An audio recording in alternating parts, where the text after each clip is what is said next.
think we are ready. Yes. All right. Well, good morning. My name is Congresswoman Kat Cammack. I am the co-chair of the Bipartisan Women's Caucus and proud representative to Florida's 3rd Congressional District, the Gator Nation, which also happens to be the home of the largest Jewish student body in the country. First, I want to thank everyone for taking time to be here today, to stop in the midst of madness that is occurring up here on Capitol Hill. Not just to listen, but to share the stories that you hear today. That is, I believe, the most important thing that you all can do walking away from today's press conference. If you're watching online, please take a moment to share this video so that we can continue to get the word out and share the stories of these incredible, wonderful people. Second, I want to thank my colleagues for being here. It is a little bit chilly, and as a Floridian, I messed up by not bringing a jacket, but shout out to my Texas colleague, my Ohio colleague. We have fellow Floridian, North Carolina, Florida. Oh, hey, Debbie. The other Floridian prepared accordingly. I did not. But thank you to the wonderful women who are part of the Women's Caucus who do incredible work. Thank you so much. The importance of uniting as Americans, not as Republicans or Democrats, but as Americans, to bring the hostages home now cannot be overstated. And finally, I want to say that it is an incredible honor. Definitely, I wish it wasn't under these circumstances, but an honor to host Yarden and Aviva, who are here to share their stories today. So today we gather not just to amplify the voices and stories of those who have suffered unimaginable circumstances at the hands of Hamas terrorists. We are here to call for the immediate return of our loved ones, our friends, our fellow human beings who remain hostages in Gaza. The urgency of this situation is real, and we have to act now. We must bring them home. Today, 100 hostages remain in a Hamas captivity, under circumstances that you cannot even begin to imagine. 7 of those hostages are Americans. My anger, my rage at the idea that it has been over a year that families are still waiting, it is at a boiling point. Today with us is Aviva and Yarden.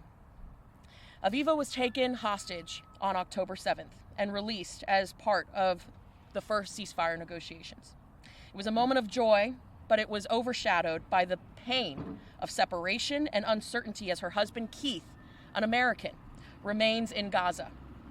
Keith, who grew up in North Carolina and have been married for over 30 years, right? 43 years, my apologies. Aviva shared her harrowing story with me last week. And through the tears, all I could keep thinking was, where does she find the strength? Where does she find the courage to keep going, to keep fighting? She's going to share her story today, but I must say that her courage reminds us that we must not rest until every hostage is safely home. The love and strength that she shows for Keith is a testament to the bonds that hold us together, and we must honor that by fighting today. And then we have Yarden. Her sister Rami attended the Nova Music Festival on October 7th, a day that began with celebration but quickly turned into a nightmare. Yarden has shared her pain and desperation as she waits for news about her sister, who was wounded during her kidnapping. The pictures that she shared with me of her sister shot and thrown into the back of a vehicle are etched permanently into my brain. Her sister is still being held hostage by Hamas terrorists. The anguish of not knowing is torment enough that no family should ever have to endure. Yarden's strength in the face of this unfathomable trauma is a reminder of the resilience of the many families who have been torn apart by this violence. Her fight for her sister is a fight for justice, for humanity, and for the right for every individual to return to their loved ones. In fact, she wears leopard print in honor of her sister. Now, I don't own a single thing in leopard print. I tried to order something off Amazon. It didn't get here in time. but I am proud and honored to wear a pin in leopard print in honor of her sister and the over 100 hostages that still remain. The stories of Aviva and Yarden reflect a shared truth. Every minute that we delay in bringing these hostages home is a minute too long. Time is of the essence. Each passing moment diminishes hope and exacerbates fear. We cannot allow politics, bureaucracy, or uncertainty to dictate the fate of our loved ones, and we must prioritize their safe return above all else. I hope this message makes it to those who have perpetrated these crimes and this violence against innocent people. President-elect Donald Trump has given you until January 20th to release all hostages. If you do not, and these are his words, all hell is going to break loose. Now, I know President-elect Donald Trump, and he does not make idle threats. So I would suggest that you take that very seriously. Release the hostages now. It is time for us to bring them home. With that, I would like to turn this over to Aviva, where she is going to speak about her husband, Keith. Aviva?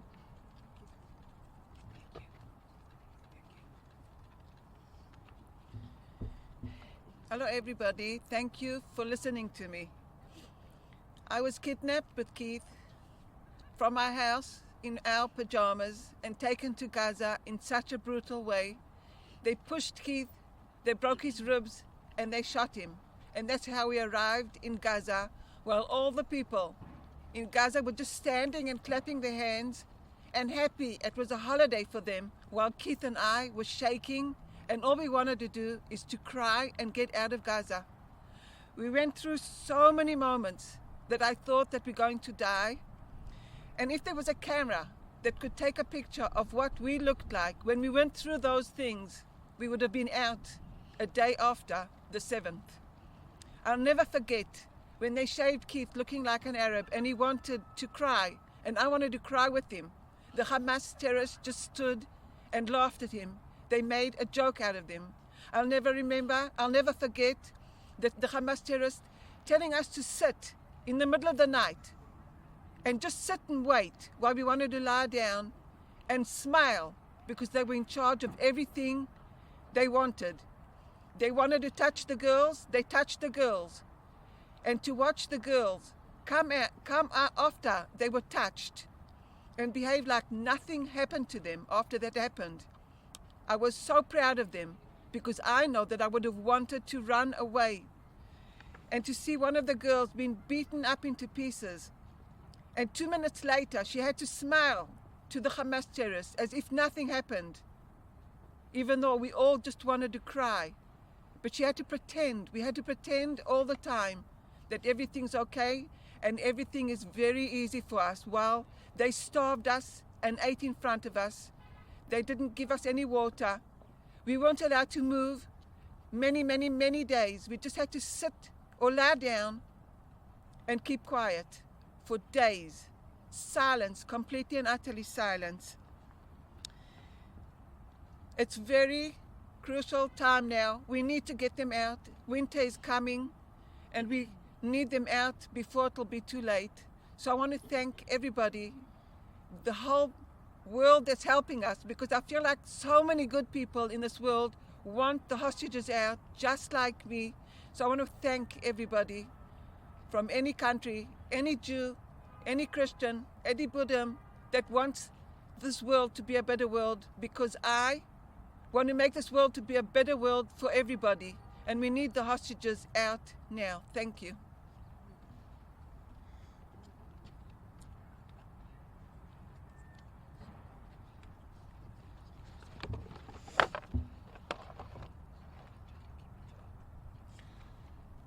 Hi.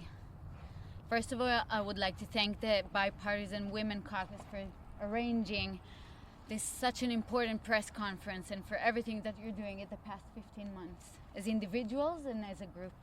Thank you. My name is Yarden, or more accurate, I'm Romy Gonen's sister. Romy is a ray of sunshine. She's a light in this very tough world, and she would do anything for others. She's more than ever was proud to be a woman in this world, to be a sister, to be a daughter, to be a friend.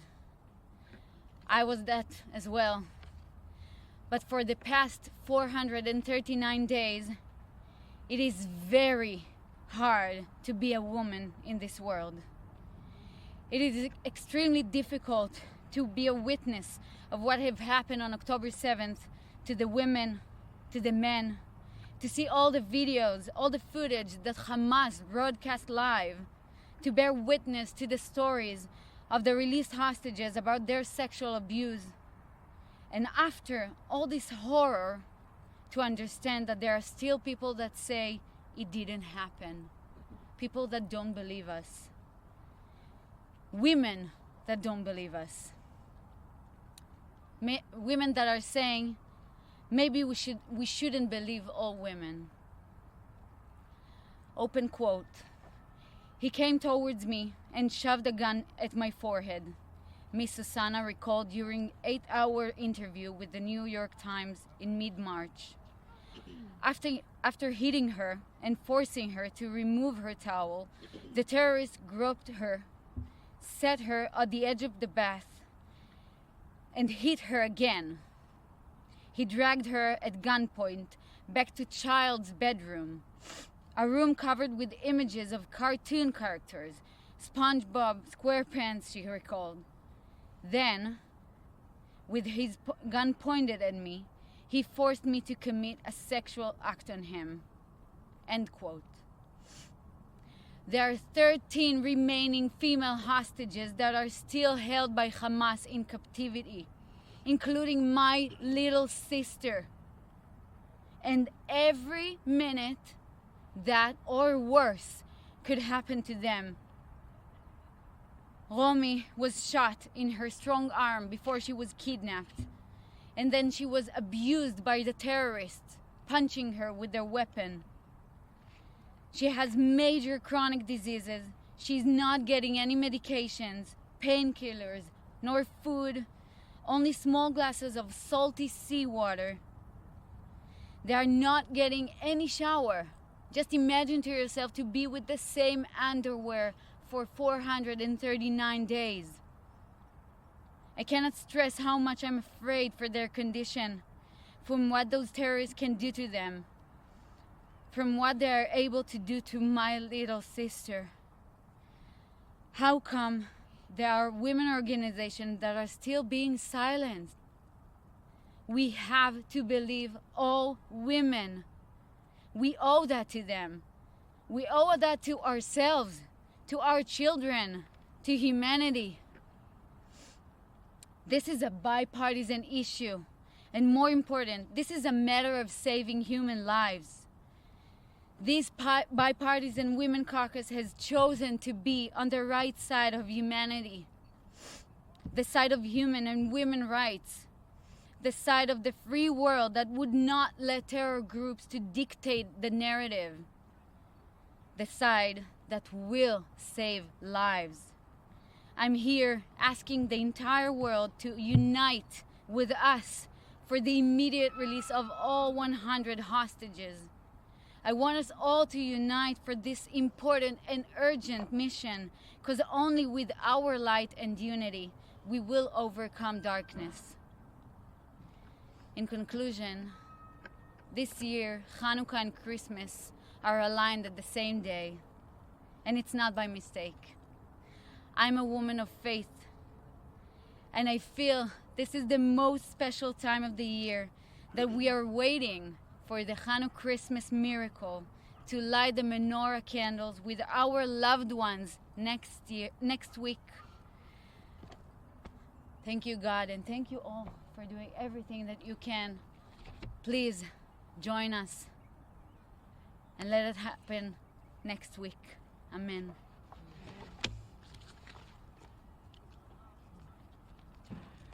Thank you, Yarden, and thank you to my colleagues from the Bipartisan Women's Caucus for being here today, and thank you for all of you who are here with us.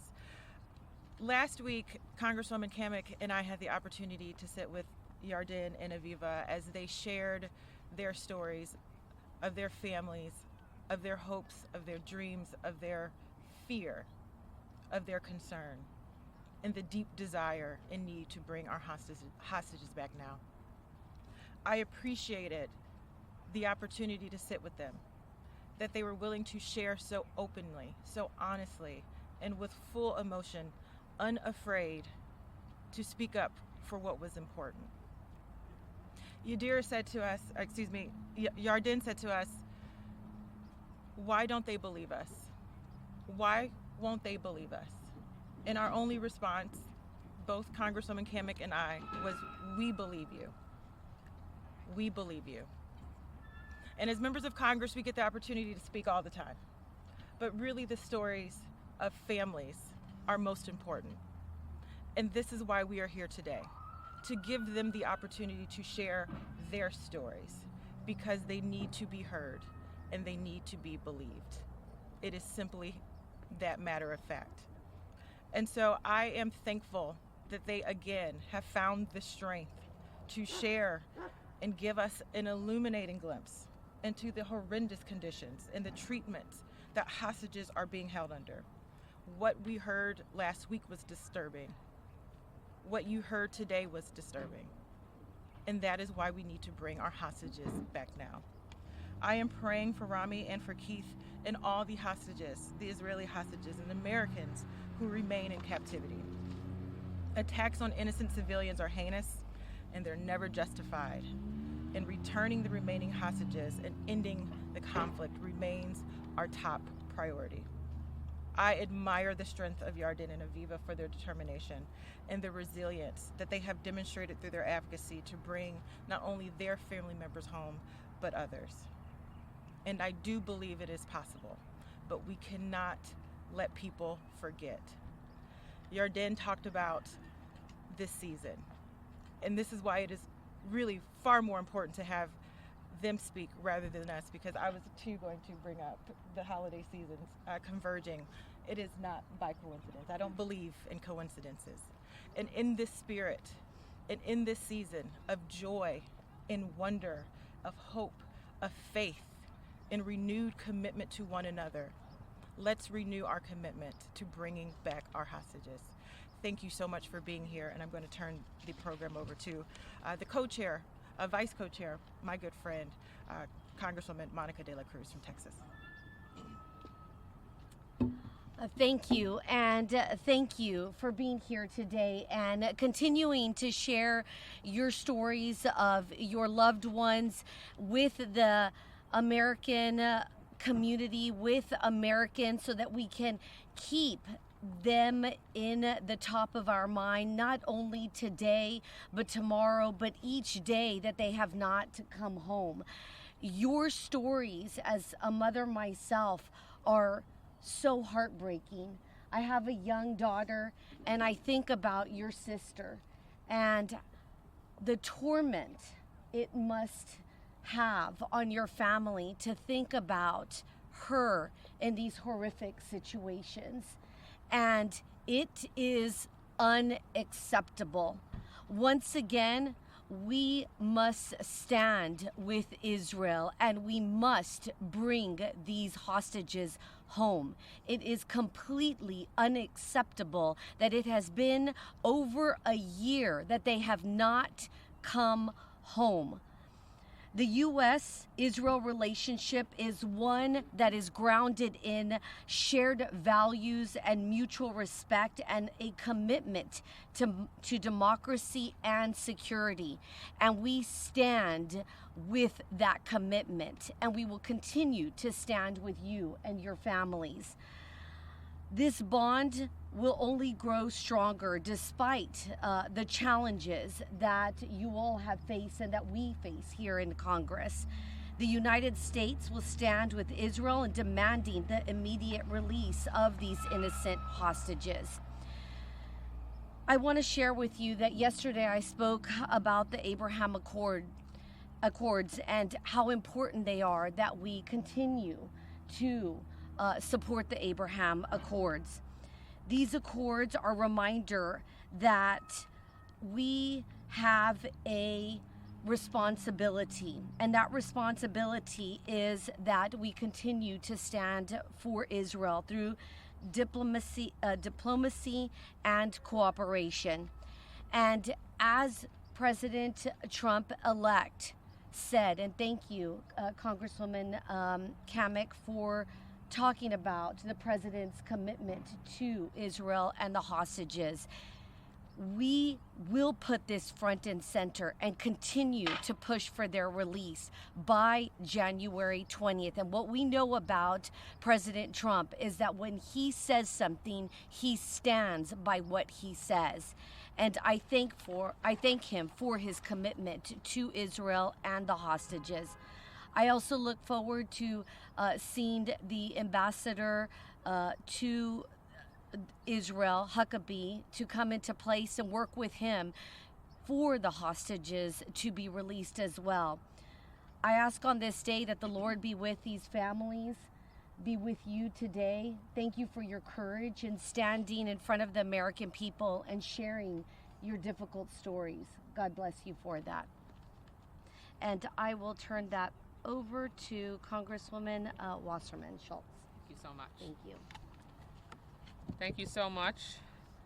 I want to thank Congresswoman Kamek and Congresswoman Sykes, our Bipartisan Women's Caucus co-chairs, for bringing us all together as women who, and as moms in many cases, and as humans who care deeply about not waiting to a specific date, but to make sure that we bring these hostages home as soon as possible. To Aviva and the entire Siegel family, and to Yarden and the Gonen family, we want desperately to bring Keith and Romy home as soon as possible. And your courage, and I know I've had an opportunity to meet with both of you so many times, your courage, we all would hope to have the kind of courage that you and your families have shown, and we need to bring them home so that you too can get the kind of rest and relief that you desperately need. These are just two of the far too many families who have been fighting to see their loved ones again. We want them to know that they are not alone. They have the rock-solid support of the bipartisan members who have stood together to demand freedom for the hostages and justice for their loved ones. We all wish that we had come to know these families under different circumstances. But the world cannot lose sight of our moral imperative to reunite these families and bring all of the hostages home. It is unconscionable that Hamas has for so long rejected a hostage deal, and that 100 hostages, dead and alive, still languish in Gaza. Instead, they cling to the innocents, doing unspeakable things, and all to use them as political leverage. Our message today to the American people is consistent and clear. Hamas must not succeed, and the hostages must come home. I'm proud that our leaders, President Biden and Vice President Harris, have stood by Israel's and these families' side, marshaling our leverage and helping bring over 100 hostages out. And that the policies of the Biden administration have made sure that the Middle East of today is certainly not the kind of triangle of evil that it was 439 days ago. And I am certainly hopeful that President-elect Trump will continue this mission, but that the hostages come home as soon as possible. It's a mission that unites many of us. It's impossible not to be shattered by the horrific attack on October 7th and how it has and still does impact these families and all Israelis and the Jewish people across the globe for the 439 days that we've been fighting. But there is always reason for hope. There is new optimism that an agreement could finally be close to arriving. With backing from the U.S., Israel, and our Arab partners, this agreement would see a phased ceasefire and the return of hostages, including Americans like Keith and Israelis like Romy and others. I fervently hope that the conditions are finally in place to see this through. Hamas has been weakened and Hezbollah has been defeated. Iran's network of terrorists, proxies, and puppets from Yahya Sinwar to Bashar al-Assad have disintegrated, in some cases quite literally. And the recent ceasefire in Lebanon and breakthrough progress in Saudi-Israeli normalization talks could help seal the deal. But until the terms of a deal are signed and implemented, we must continue to be vigilant and make this demand. All peace-loving nations must call on Hamas to lay down their arms and renounce their sworn commitment to destroy Israel and the killing of Jews. Hamas can end the suffering of Israelis and innocent Palestinians, just as they could end the heartbreak and suffering of these families that are here with us today. If they truly had any interest in peace, this could all be over. We must continue to pressure Hamas and its supporters to allow these families to be reunited. Until then, we will continue to join hands across the aisle to make a clear bipartisan call. Return our fellow Americans and all the hostages. Bring them home. Am Israel Chai. Thank you so much. And now I'd like to introduce my dear friend, our colleague from North Carolina, and I think the representative of Keith Siegel, Kathy Manning. Good morning.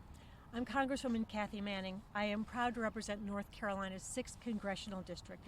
I'd like to start by thanking my colleagues, Congresswomen Kamek and Sykes, for organizing today's press conference, and I'd like to express my gratitude once again to the families of the hostages who continue to come to Washington to share their stories with us, to make sure that their family members are not forgotten.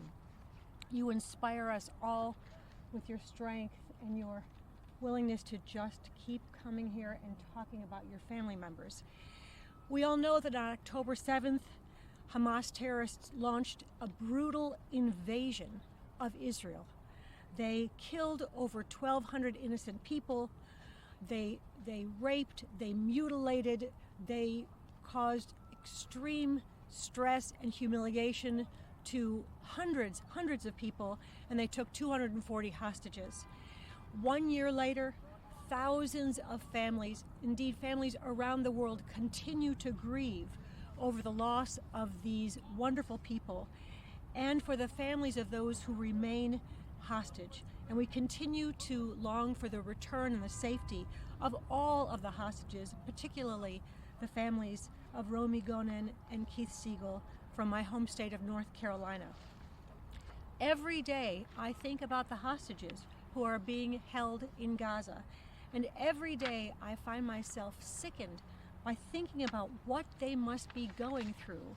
And I have to say, for Aviva in particular, having been there, you know all too well what your beloved Keith is going through, and it must make the agony even worse. Yarden, when I heard you talk about your sister, your younger sister, I have 2 younger sisters. I can only imagine how I would feel if they were going through what your dear sister Romy is going through. And she will be so proud when she returns to hear about everything you've done to try to get her safety. And Aviva, I have met with you so many times, I feel like you're a family member. And I cannot wait until the day we all get to welcome Keith back, because we think about him every day, all of us, here in Washington and in our state of North Carolina.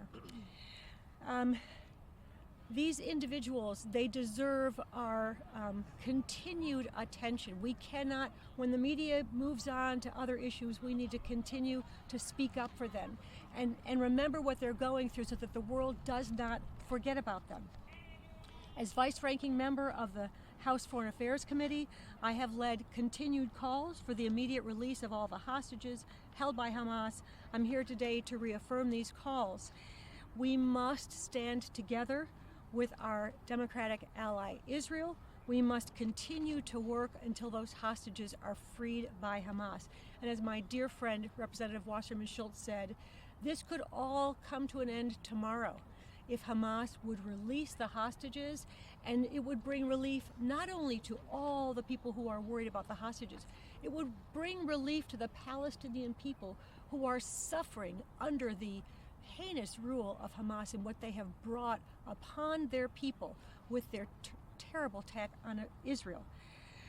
I am encouraged by, as Representative Wasserman Schultz said, about recent reports of progress toward a ceasefire, toward release of the hostages, and indeed within the past week I've had the opportunity to speak with President Biden. with Secretary Blinken and with Special Negotiator Amos Hochstein, who I believe is over there now, continuing to negotiate for a hostage deal. Releasing the hostages is essential to paving a way for the end of the war in Gaza, for enabling the international community to support Gaza's reconstruction and foster the establishment of a real government in Gaza dedicated to its people's prosperity and peaceful coexistence with Israel. I'd just like to say I join all my colleagues in hoping that this release happens immediately. I'd like to thank the families for joining with us, for continuing to talk about your family members. I will continue to do everything I can to bring your loved ones home. Thank you.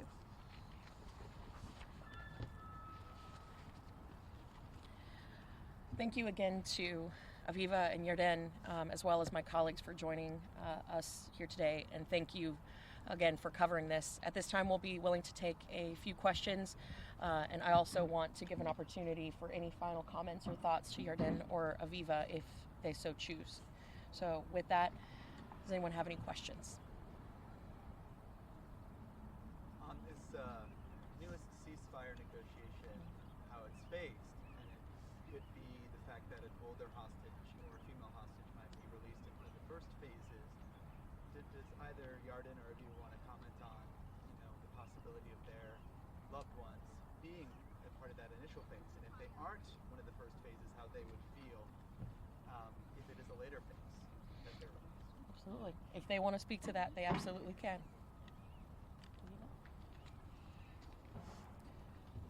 I'm keeping my hope that Keith and Romy and all the hostages will come home today, and we won't even think about anything less than that, because they all have to come home.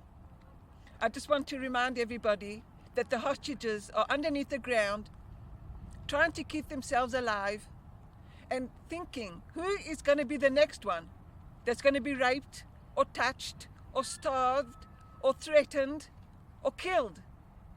Because Hirsch, the American hostage that came back 4 months ago, in the conditions that he came back in, are the worst conditions that any human being can come home in. I can't even think that Keith is going back. Keith is having the same experience, and Romy, because it breaks my heart. We're just waiting for them, and I can't even imagine all the mothers hugging their daughters and me hugging my Keith when he comes home. It'll be the happiest day in our lives, and we can't wait. There is nothing to say after Aviva is speaking, right?